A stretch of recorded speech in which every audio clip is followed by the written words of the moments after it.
მოგესალმებით, ჩემო ძვირფასებო, მე ვარ ლიკა წერეთელი, ფსიქოლოგი, გეშტალტ-თერაპევტი და პოზიტიური ფსიქოკონსულტანტი. და დღეს მე წარმოგიდგენთ ძალიან საინტერესო საკითხს.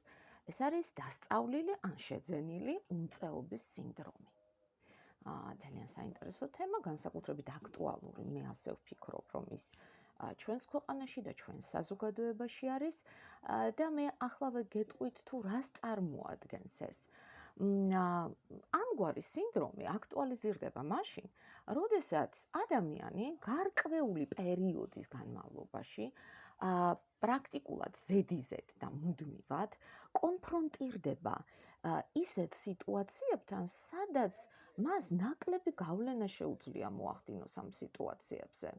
მისი ქმედებები არ გასწვდება აი ამ სიტუაციების მასშტაბებს და ის ვერ ცვლის ვერაფერს. როგორც მოგახსენეთ, ეს არის გარკვეული პერიოდი ზედიზედ და ტვინი აკეთებს ცდარ-დასკვნას, რომ მე რაც არ უნდა გავაკეთო ზოგადად, როგორც არ უნდა მოვიქცემე ცხოვრებაში, ნებისმიერ სიტუაციაში და ნებისმიერ გარემოში, მე არ ძალმიც, რომ რაღაცა შევცვალო. არაფერი არ შეიცვლება ჩემი ქმედებებით. და საერთოდ ჯობია არც კი დავიწყო ამის კეთება და ჯობია არც კი ვიფიქრო ამაზე, რომ რაღაც შევცვალო. აი ამგვარი არის დასწავლილი ან შეძენილი უმწაობის სინდრომი. ჩვენ ამას ყოველდღიურად ხვდებით. დამერწმუნებით ალბათ, რომ ეს არის როგორც ჩვენს პოლიტიკურ ცხოვრებაში, ასევე ყოველდღიურში. როგორ თქვენ არ შეგხვედრიათ ადამიანები, რომლებიც ამბობენ, რომ არა კაცო, ახლა ჩვენზე რა არის დამოკიდებული? არაფერი, რაც არ უნდა გავაკეთოთ, იქ სადღაცა წყვეტენ რაღაცებს და ჩვენ ამაზე არანაირი გავლენა არ გვაქვს. თუმცა ეს ალბათ არ არის გასაკვირი, იმიტომ რომ ვთქვათ, იქ პოლიტიკურ სფეროს თუ შევეხებით, საქართველო ძალიან დიდხანს იყო ასეთ მდგომარეობაში, ჯერ იყო რუსეთის კოლონია, შემდეგ იყო საბჭოეთის 70 წელი და ჩვენ შეგვაჩვიეს ამას, იმიტომ რომ ზოგადად ესე არის ტირანული სახელმწიფოები, სწორედ ამ სიტუაციას ქმნიან იმისთვის, რომ ადამიანებს კარგად შეუქმნან ეს განცდა, რომ მათზე არაფერი არ არის დამოკიდებული, ხო? მაგრამ კი, შეიძლება პოლიტიკურად იყოს ასეთი სიტუაცია, მაგრამ რა გვიშლის ხელს ჩვენ, რომ ჩვენს ყოველდღიურ ცხოვრებაში ჩვენი შვილები ავგზავნოთ ისე, რომ გავუღვიძოთ ის განცდა, რომ შენზე რაღაც არის დამოკიდებული, ხო? მაგალითად, ძალიან ჩვეულებრივი ამბავია და მე ყოველთვის ამას ვამბობ ხოლმე, მშობლებს განსაკუთრებით ვეუბნები, რომ არაფერი არ მოხდება თქვენ თუ სულ თავიდანვე, ბავშვობიდანვე შეუქმნით თქვენ შვილს არჩევანის სიტუაციას. დღეს ბაღში რას ჩაიცვამ? თეთრი ჯინსის შარვალს თუ შავს, წითელ ზედას თუ ცისფერს. რას დღეს გვაქვს საუზმეზე, მაგალითად, რა ვიცი მე, ბუტერბროდი ყველით ან ბუტერბროდი ძეხვით. შენ რას აირჩევ? აი ესეთ პატარ-პატარა ამბებში ადამიანს, ბავშვს ექმნება ის განცდა, რომ მასზე რაღაც არის დამოკიდებული, რომ მას არჩევანი აქვს და რაზედაც ის მიუთითებს, აი ის მოხდება, ანუ ის გავლენას ახდენს მოვლენებზე. ასე რომ ყოველდღიურ და საყოფაცხოვრებო ამბავში ჩვენ აბსოლუტურად კარტ ბლანში გვაქვს. ჩვენ შეგვიძლია ამის გაკეთება და ჩვენ შეგვიძლია ასეთი პიროვნებების აღზრდა, რომლებიც ამ სინდრომში არ იქნებიან. ეხლა მოდით, ჩვენ ეს ცოტა ესეთი ლირიკული გადახვევა იყო. მე მინდა რომ თქვენ კარგად გაისიგრძეგანოთ ის თუ რას წარმოადგენს ეს სინდრომი ზოგადად და ამისთვის მე მინდა მოგიყვეთ იმ ექსპერიმენტის შესახებ, რომელმაც ეს სინდრომი სწორედ მთელი თავისი სიკაშკაშით გამოიტანა და ყველას აჩვენა, სამყაროს აჩვენა თუ რაში მდგომარეობს ეს სინდრომი. ეს იყო ექსპერიმენტი, რომელიც 1967 წელს ჩატარდა ამერიკაში. მარტინ სელიგმანმა ჩაატარა ეს ექსპერიმენტი. ეს იყო ძაღლებზე, ნუ ალბათ პავლოვის გამოძახილებია, რომ ძაღლებზე ჩაატარეს ეს ექსპერიმენტი, სავარაუდოდ. იყო აღებული 3 ჯგუფი ძაღლების, და სხვადასხვა ვოლიერებში ისხდნენ ისინი. ნუ მესამე ჯგუფი საკონტროლო იყო, ამაზე ჩვენ არაფერს ვამბობთ, მაგრამ რა ხდებოდა პირველსა და მეორე ჯგუფში? ორივე ვოლიერში, სადაც ეს ძაღლები იყვნენ, ისე იყო მოწყობილი, რომ იატაკში შესაძლებელი იყო სუსტი ძაბვის დენის გაშვება, რაც ბუნებრივია დიდ დისკომფორტს უქმნიდა და ძალიან აშინებდა ძაღლებს. მაგრამ განსხვავება იყო ერთი პირველსა და მეორე ვოლიერს შორის. პირველ ვოლიერში იყო პანელი ან ღილაკი, რაც გინდათ ის დაარქვით, რომელზედაც ძაღლები რომ დააჭერდნენ, წყდებოდა ეს დენის მიწოდება.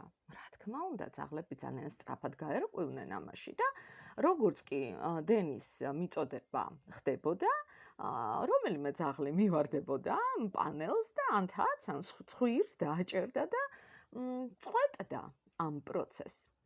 მაგრამ მსგავსი შესაძლებლობა მეორე ვოლიერში არ იყო. და ეს საწყალი ძაღლები აი ესე იყვნენ დამწყდეულები და იცვლებულები იყვნენ, ეს უდიდესი დისკომფორტი გადაეტანათ. რაღაცა პერიოდის შემდეგ ეს ყველანი შეყარეს ერთ დიდ ვოლიერში, სადაც ასევე მიეწოდებოდა დენი იატაკში, მაგრამ განსხვავება იყო ის, რომ ღილაკი არ იყო, პანელი არ იყო, მაგრამ ვოლიერის ღობე იყო ძალიან დაბალი, ანუ ნებისმიერ ძაღლს ყოველგვარი ძალისხმევის გარეშე შეეძლო გადამხტარიყო და წასულიყო უბრალოდ დაეტოვებინა ის ადგილი. დაიწყეს დენის გაშვება და რა მოხდა? ის პირველი ვოლიერის ძაღლები, რა თქმა უნდა, ჯერ ეძებდნენ როგორც ჩანს ამ ღილაკს, რომ არ დაინახეს, ჩვეულებრივად გადაახტნენ ამ ღობეს და წავიდნენ. და მეორე ვოლიერის ძაღლები, თქვენ წარმოიდგინეთ, არც კი მოიფიქრეს ის, ვერც კი დაინახეს, რომ შეიძლება აქ თავის დაღწევა. გზა ხსნილია, არაფერი არ გეღობება, გადახტი და წადი. ისინი საცოდავი წყმუტუნით ეშვებოდნენ ვოლიერის იატაკზე და ასეთ მდგომარეობაში რჩებოდნენ. წარმოიდგინეთ, რამხელა გავლენა აქვს აი ამ სინდრომს, რა სიღრმისეულად მიდის და როგორ გადადის განწყობაში, როგორც უზნაძე იტყობა ხო, განწყობა უკვე შეექმნათ მათ. ეს უკვე გაცილებით უფრო მეტია, ვიდრე რაღაცა სიტუაციური ამბავი. აი ასეთი ექსპერიმენტი იყო, რომელიც ჩემი აზრით, ალბათ თქვენც ნახეთ, რამდენად ნათლად წარმოაჩენს ამ ამბავს. რა შემიძლია ვთქვა? ყველაფერი, როგორ ვითარდება ადამიანებთან ეს? მოდით გადავინაცვლოთ ხო ადამიანებზე. არ არის საიდუმლო, თუ კი მე ვიტყვი, რომ ყველაფერი ჩვენი ბავშვობიდან მოდის, ხო? ეს ყველა ძალიან კარგად ვიცით. და შესაბამისად, ჩვენი ოჯახებიდან, ჩვენი მშობლებიდან, როგორი გამოცდილება მოგვცეს მათ სხვადასხვა საკითხებთან მიმართებაში, ხო სწორია? აი აქ კონკრეტულად ამ საკითხთან, ესე იგი, შეძენილი უმწეობის სინდრომთან მიმართებაში, სურათი გვაქვს ასეთი. როგორები არიან მშობლები ამ დროს, რომლებიც ასეთ გამოცდილებას აძლევენ თავის შვილებს? უპირველეს ყოვლისა, ეს შეიძლება იყვნენ პერფექციონისტი მშობლები, რომლებიც იმდენად მაღალ თამასას უსვამენ თავის შვილებს, რომ წარმოუდგენელია ამისი შესრულება. მართლა წარმოუდგენელია იმ დონეზე ასვლა, რა მოთხოვნაც მოდის მშობლებისგან. პლუს ამას ემატება მაგალითები და შედარებები. შენი კლასელი თემო, ჩემი დაქალის შვილი გოგი, ოჯახში თუ ყავს ვინმე ძია მიხო, რომელიც მაგალითია რაღაც სუპერმენობის, ეს საერთოდ ასე ვთქვათ უბადლო რამ არის. აი მუდმივად ყავს ეს ვიღაცა, იმიტომ რომ ოჯახში ყავს, საგვარეულოში. და ბუნებრივია, რომ ბავშვი აბსოლუტურად ხელჩამოშვებულია, ვერც კი ფიქრობს ის, რომ შესაძლებელია რამე გაკეთდეს. მით უმეტეს, რომ მას არც კი აქებენ არაფრისთვის. აი თუნდაც რაღაცა პატარა მიღწევისთვის არანაირი ქება არ მოდის. არის მხოლოდ და მხოლოდ მაგალითები და ძია მიხო, რომელსაც რა თქმა უნდა ვერავინ ვერ მიაღწევს ვერასოდეს. რომლის დონესაც. აი ამგვარი ამბავი ხდება და ცხადია ბავშვს უვითარდება ეს უმწეობა. შემდეგ კიდევ რა ვარიანტია მშობლების? ჰიპერმზრუნველი მშობლები. რატომ? იმიტომ რომ ვიცით ხო ეს ჰიპერმზრუნველობა არაერთხელ შეგხვედრია, როდესაც რაღაცა პრობლემები წარმოექმნება ბავშვს, მორბის ერთდროულად უამრავი ადამიანი, ბავშვს გარშემო შემოუფენენ ბამბებს, პარალონს, რომ ღმერთმა დაიფაროს არ წაიქცეს, რამე არ მოუვიდეს, რამე არ მოიტეხოს, რამე არ იტკინოს და იმ წუთშივე ხდება ყველა პრობლემის გადაწყვეტა. ბავშვს არ აქვს გამოცდილება, არ ექმნება იმის გამოცდილება, როგორ შეიძლება რომ მან გააკეთოს ეს და ბუნებრივია, როდესაც ის იზრდება, სრულიად უმწეო არის ცხოვრებისეული პრობლემების წინაშე. დავამატოთ კიდევ ერთი მომენტი. ჰიპერმზრუნველობას ძალიან ხშირად ჰიპერკონტროლიც მოსდევს, იცით? როდესაც მე ყველაფრის საქმის კურსში უნდა ვიყო, სად წახვედი, როდის მოხვალ, ვისთან ხარ, ეს გოგო ვინ არის, ეს ბიჭი ვინ არის, მოდი ერთი ტელეფონი შევამოწმო, ერთი რამე ისეთი ხო არ ხდება, რაც მე არ მომწონს და ასე შემდეგ. აქ საქმე იმაში კი არ არის, რომ საქმის კურსში არ უნდა იყოს მშობელი. აქ მთელი საქმე ის არის, როგორი ფორმით ხდება ეს. კონტროლის ფორმით ხდება, თუ კონტაქტის ფორმით ხდება. მე შემიძლია ალბათ, დავიტრაბა ხო არ დავიტრაბა, არ ვიცი, მაგრამ მარტო მე არა ვარ ასეთი, მყავს ასევე მეგობრებიც და ჩემი კოლეგებიც, რომლებსაც არც კი შეუმოწმებიათ არასდროს თავისი შვილების, არც ტელეფონი, არც არაფერი. იმის ხარჯზე და მაინც საქმის კურსში იყვნენ, იმის ხარჯზე რომ კონტაქტში იყვნენ თავის შვილებთან. გაზიარება ხდებოდა, ერთად დაჯდომა, საუბარი, გაზიარება, ყოველგვარი შიშის და კონტროლის გარეშე. და ყოველთვის მეც ყოველთვის საქმის კურსში ვიყავი, სად არიან ჩემი შვილები და რას აკეთებენ და ვისთან, მაგრამ აბსოლუტურად ეს არ იყო კონტროლის დონეზე აყვანილი, ეს იყო კონტაქტის ფორმით გაკეთებული და აქ ხდება კონტროლის ფორმით. მოყევი და გამიზიარე კი არა. ახლა თუ შეიძლება საათობრივად, აბა როდის რა ხდებოდა? აი დაახლოებით ესეთ დონეზე ხდება ეს ყველაფერი და ამ დროს რა ხდება იცით? ბავშვი კარგავს სუბიექტურობას. აი სუბიექტი აღარ არის ის. ის არის ობიექტი, რომელსაც გაწევენ, გამოწევენ, ტელეფონს შეუმოწმებენ და ასე შემდეგ. და ამ დროს უნდა ხდებოდეს ორი სუბიექტის კონტაქტი ერთმანეთთან და არა სუბიექტი, რომელიც არის მშობელი და ობიექტი, საგანი, რომელიც არის ბავშვი. და მისი შემოწმება. თქვენ ალბათ შეგიმჩნევიათ, მე არაერთხელ შემიმჩნევია, რომ ასეთ ჰიპერმზრუნველ და ჰიპერკონტროლზე გადასულ დედებს ძალიან უინიციატივო შვილები ყავთ. საიდან უნდა იყოს ინიციატივა? საიდან მითხარით? საიდან უნდა მოვიდეს? ვერ მოვა, ვერ იქნება. სამწუხაროდ ასეა. კიდევ როგორი ვარიანტია მშობლების? კიდევ შეიძლება იყვნენ ინფანტილური მშობლები, რომლებიც ნახეთ როგორ ხდება.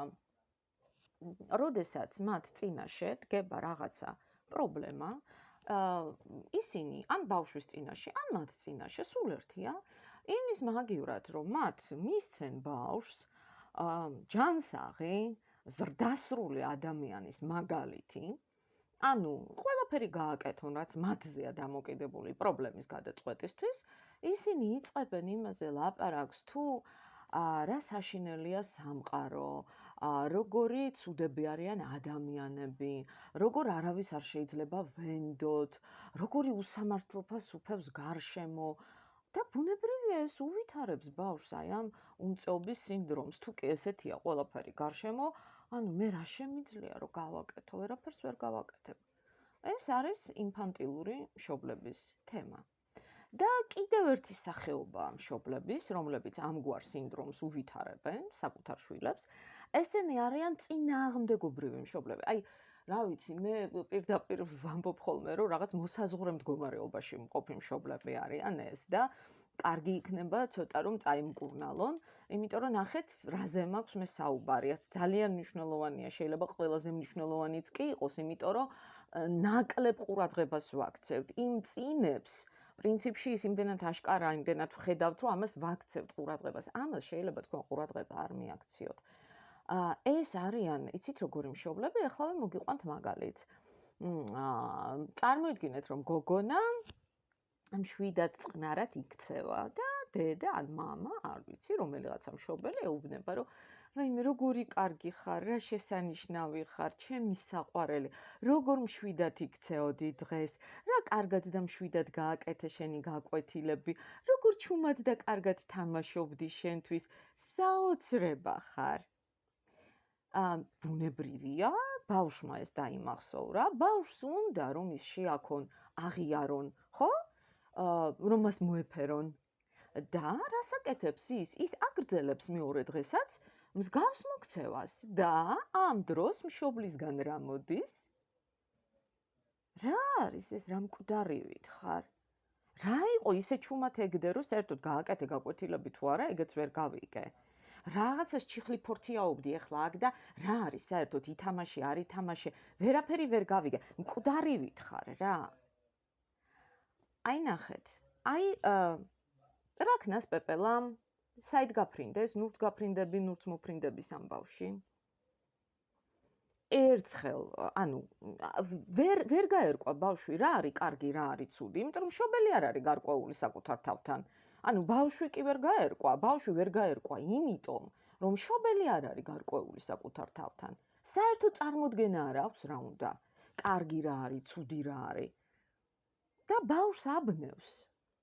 და შემდეგ წარმოიქმნება ეს უმწეობის სინდრომი და მე მინდა გითხრათ, რომ ასეთი ადამიანები, რომლებსაც ეს განუვითარდათ ეს შეძენილი უმწეობის სინდრომი, ესენი არიან როგორც წესი პირად ცხოვრებაში მოძალადეების მსხვერპლები.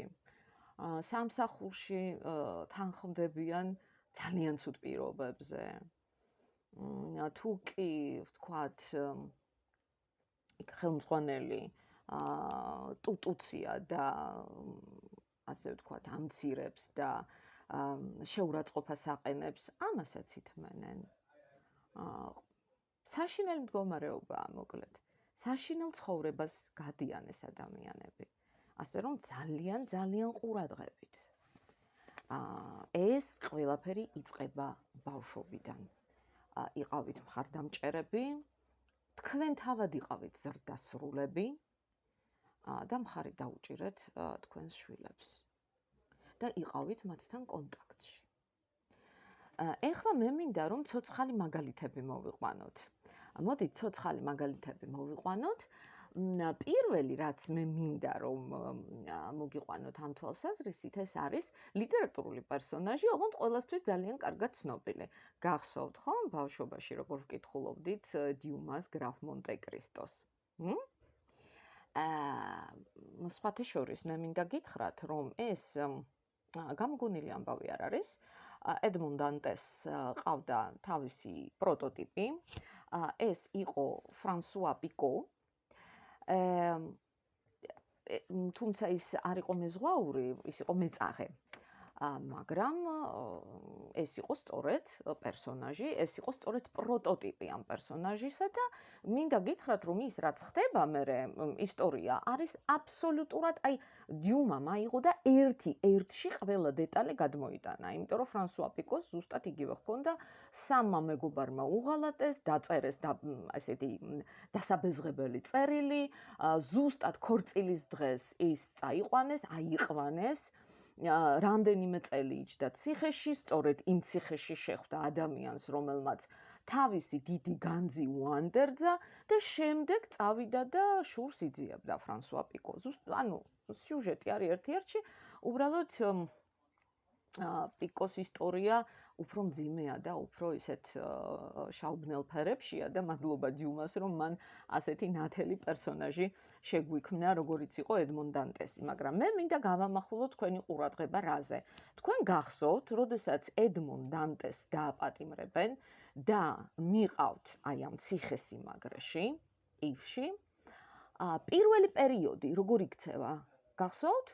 ღვირის ურახუნებს კარს მუდმივად თანაც შეუჩერებლივ ითხოვს რომ სხვადასხვა ადამიანების მოსვლას მათთან კონტაქტს მოითხოვს იმისთვის რომ ანუ ეს ის ადამიანები არიან ვისაც შეუძლია რაღაცა გავლენა იქონიონ ასე ვთქვათ decision maker-ები დღეს როგორც ვიტყოდით ხოლმე ესე იგი რომლებსაც შეუძლიათ გავლენა იქონიონ მის განაჩენზე და საერთოდ საქმის კურსში ჩააყენონ რა ხდება და ეს არის მთელი პერიოდი, როდესაც ის სულ გამუდმებით აი ამ მოძრაობაშია, ის ვერ ისვენებს, ის მუდმივად მოქმედებს. მაგრამ გადის პერიოდი და ხედავს ედმონ დანტესი, რომ არაფერი არ იცვლება. და მერე რა მოდის, როგორი ეტაპი, როდესაც ის დაწვება, წევს, არის აბსოლუტურად აპათია მოდის. აპათიური, არაფერს, საერთოდ არაფერს არ აკეთებს. სურვილიც კი არ აქვს, რომ გაინძრეს და მე ზოგადად ეჭვი მაქვს, რომ იმ პერიოდში შემთხვევით ღია რომ დაეტოვებინათ კარი, არ დაიძვრებოდა ადგილიდან. არავითარ შემთხვევაში არ დაიძვრებოდა ადგილიდან. აი ესეთი საინტერესო მაგალითი არის ედმონ დანტესის. ზუსტად მას განუვითარდა მაშინ ეს უმწეობის სინდრომი. კი, მერე მოხდა საოცრება, იმიტომ რომ მოვიდა ის ადამიანი, რომელიც ვერაფერმა ვერ გატეხა. აბატი ფარია გამოჩნდა, რომელიც მართლა უტეხი ტიპი იყო და აი მისმა გაუტეხელობამ ზუსტად თითქოს ჩართო ისევ ედმონ დანტესის ბუნება, ტვინი, გრძნობები, ყველაფერი და მან კვლავ ასე ვთქვათ დაიწყო აქტიური ქმედებები. მაგრამ მანამდე იყო სწორედ ეს შეძენილი უმწეობის სინდრომი, რომელიც მას ჰქონდა. ეხლა მე მინდა გითხრათ კიდევ რა, მოდით რეალური ცხოვრებიდან მოვიყვანოთ მაგალითები. აი სპორტის ფსიქოლოგიაში სხვათა შორის ძალიან ხშირად აი ამ უმწეობის დასწავლილი უმწეობის სინდრომის მაგალითად მოიყვანენ ხოლმე რეალურ შემთხვევას მოჰამედ ალის და ჯორჯ ფორმანის შეხვედრას, რომელიც 74 წელს იყო, თუ არ ვცდები, 1974 წელს და პირდაპირ გეტყვით, რომ კი მოჰამედ ალი ძალიან ისეთი იყო, ასე ვთქვათ, ცნობილი მოკრივე და ასე შემდეგ, მაგრამ ფორმანი იყო უფრო ახალგაზრდა, ფორმანი იყო ისეთი ტიპი, რომელიც აი ყველაფერს, ასე ვთქვათ, რაც კი წინ დაუდგებოდა, უბრალოდ გააქრობდა, ხო, აღგვიდა პირისაგან მიწისა. აი ესეთი ტიპი იყო რა და ფსონებს დებდნენ ფორმანზე. ფორმანზე დებდნენ ფსონებს.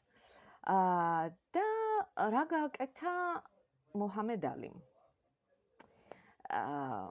მან გამოიყენა ასეთი ტაქტიკა, rope-a-dope ეგრეთ წოდებული.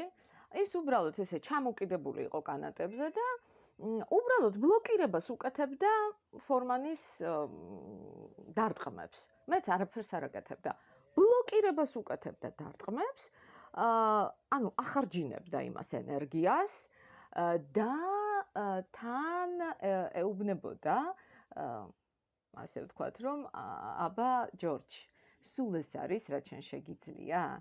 სულ ეს არის, რაც შენ შეგიძლია და აი ასე იყო მერვე რაუნდამდე, როდესაც უკვე მიხვდა მოჰამედ ალი და აშკარა იყო, რომ ფორმანი არის გადაღლილი, რომ ფორმანი უკვე არა მარტო ფიზიკურად არის დაღლილი, რომ მას უკვე ფსიქოლოგიურადაც აღარ დარჩა არანაირი ძალები იმიტომ რომ მუდმივად იყო აი ამ წინადადების მოქმედების ქვეშ, რომ სულ ეს არის რაც შეგიძლია და აი აქ უკვე მუჰამედ ალიმ გამოიყენა მთელი თავისი შესაძლებლობები და ფორმანი დაამარცხა.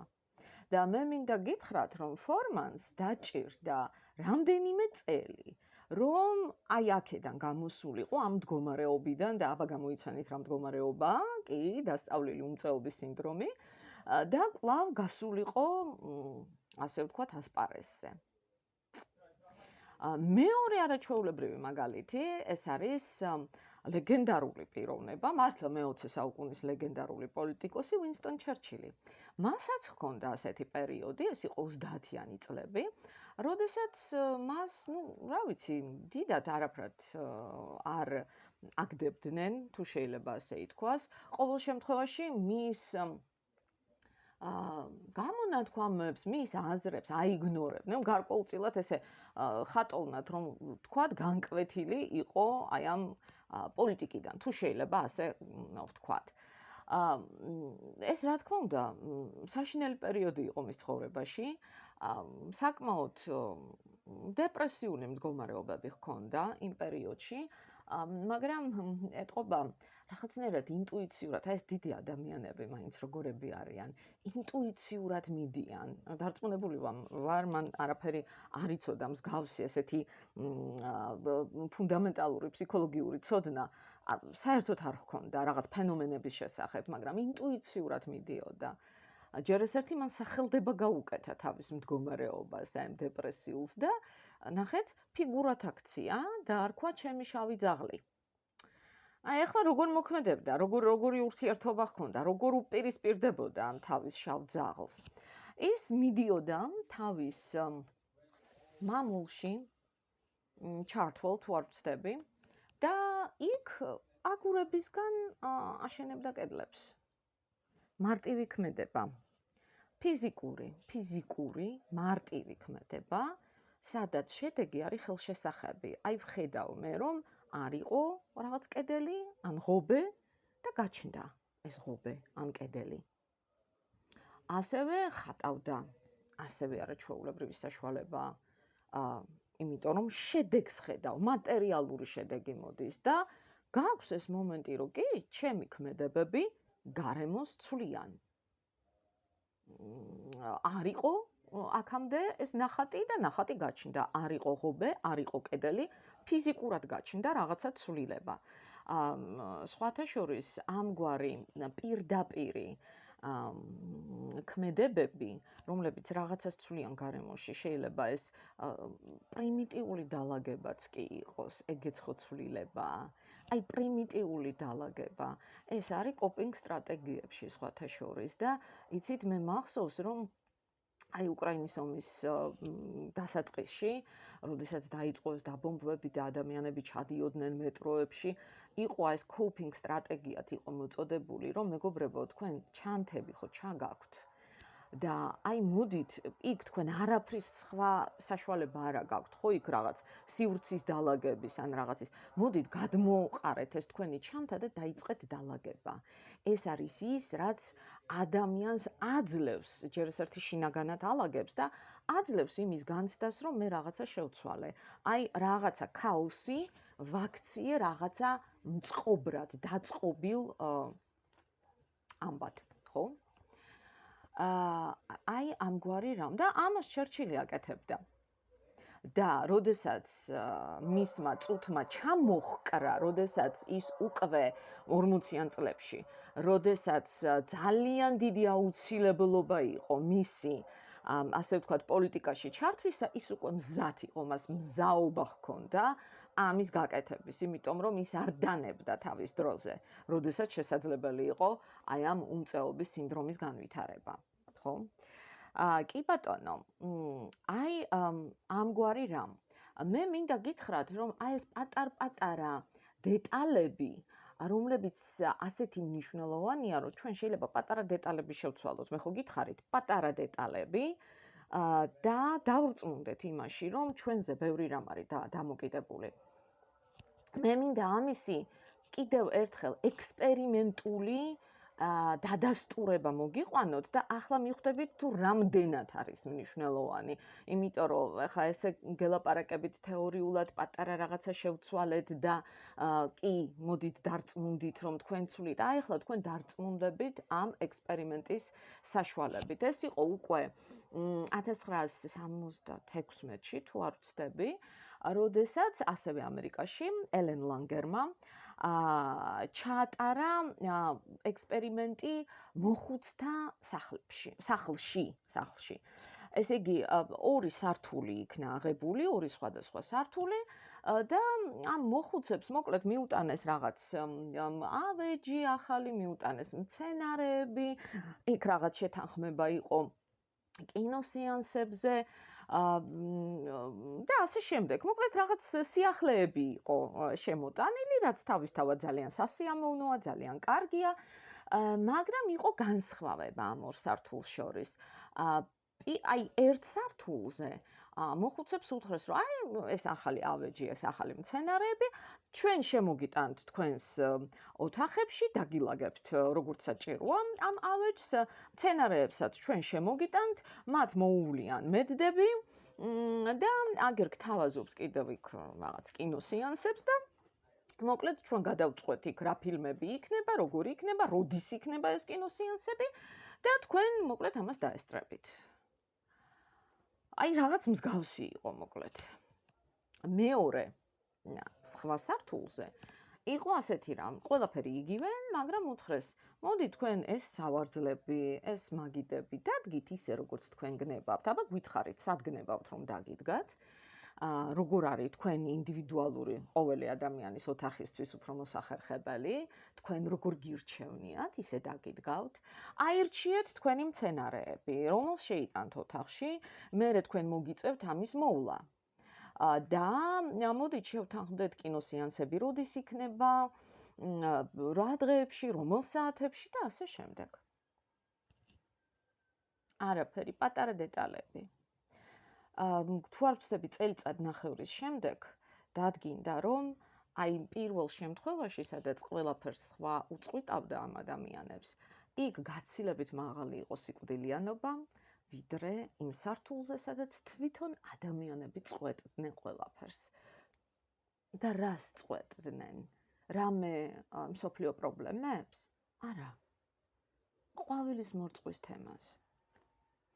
სავარძლის დადგმის თემას. კინოსეანსის დღესა და საათს. აი ამ პატარა დეტალებმა შეიძლება ადამიანს იმხელა უნარები შესძინონ, რომ მას სიცოცხლე გაუხანგრძლივონ, თქვენ წარმოიდგინეთ, რაზე არის საუბარი, ხო?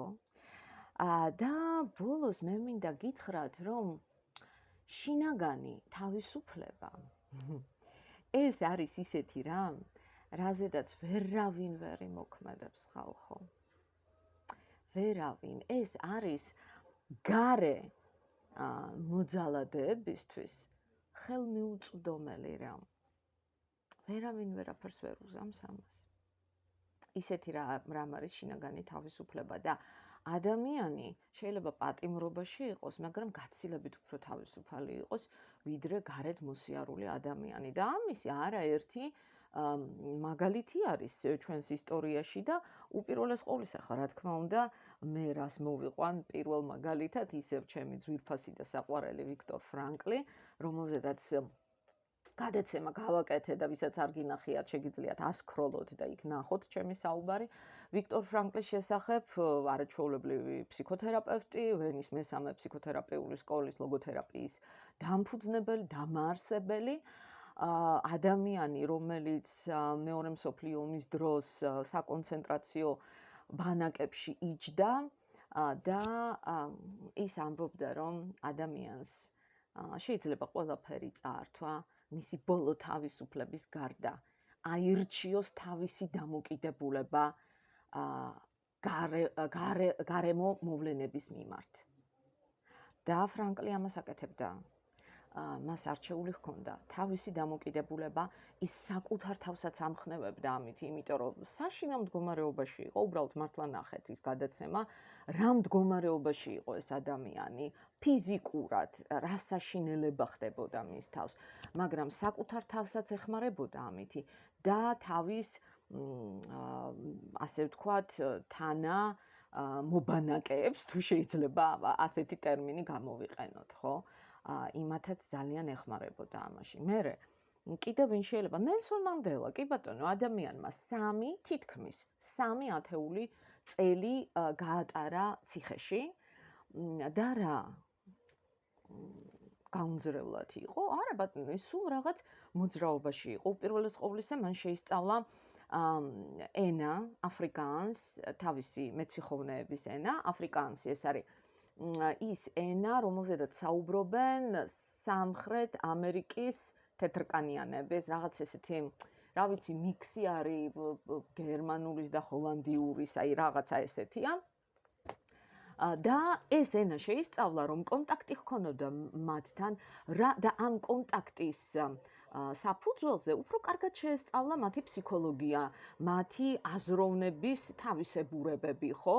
მათი შეხედულებების თავისებურებები, იმიტომ რომ თქვენ გახსოვთ, ყოველი ენა ეს არის მსოფლხედვა, ხო? როგორც ჰუმბოლტი იტყოდა, ხო და მას აინტერესებდა მათი ენა ხსნიდა მისთვის მათ მსოფლხედვას.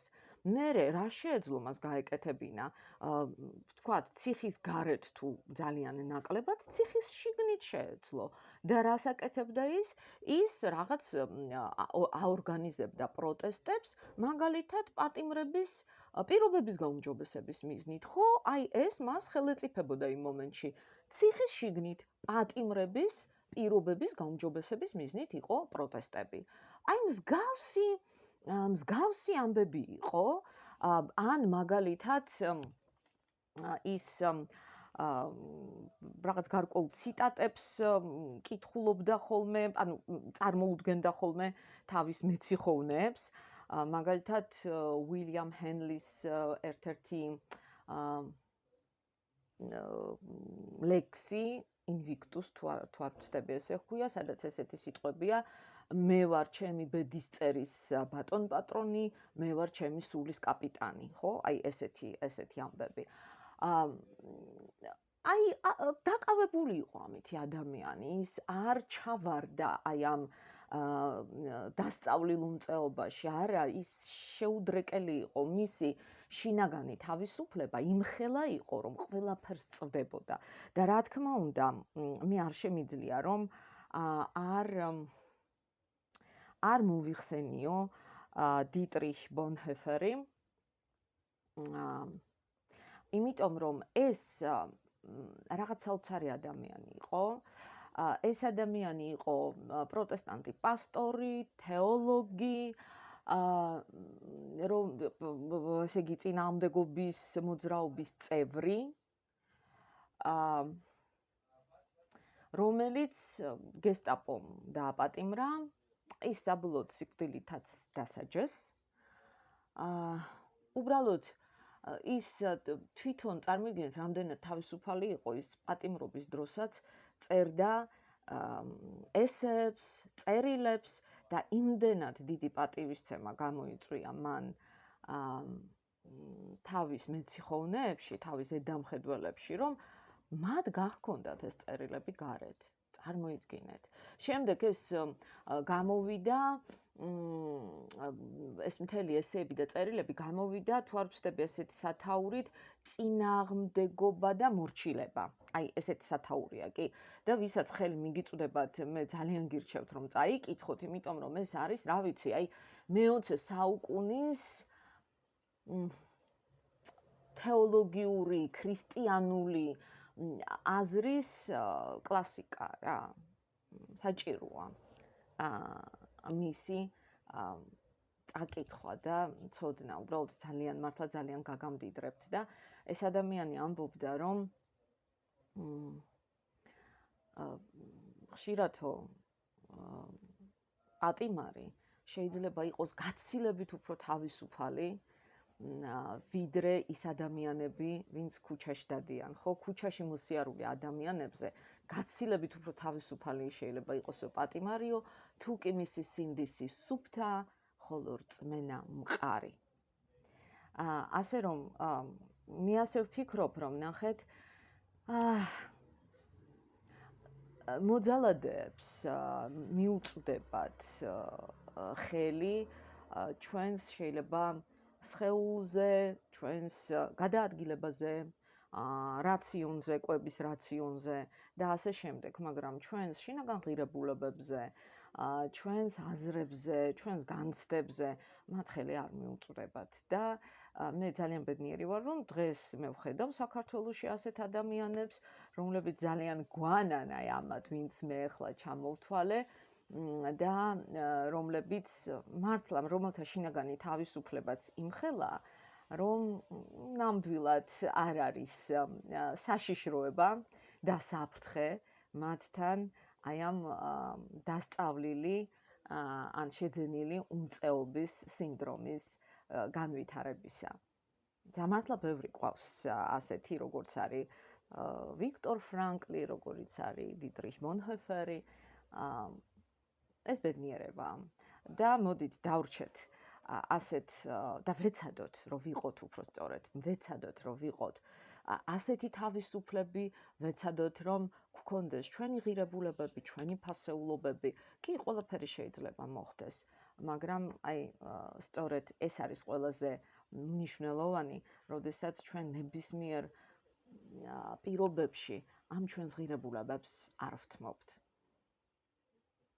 ძალიან დიდი მადლობა ყურადღებისთვის, მე მინდა ამით დავასრულო და შემდეგ შეხვედრამდე და შემდეგ საინტერესო თემამდე.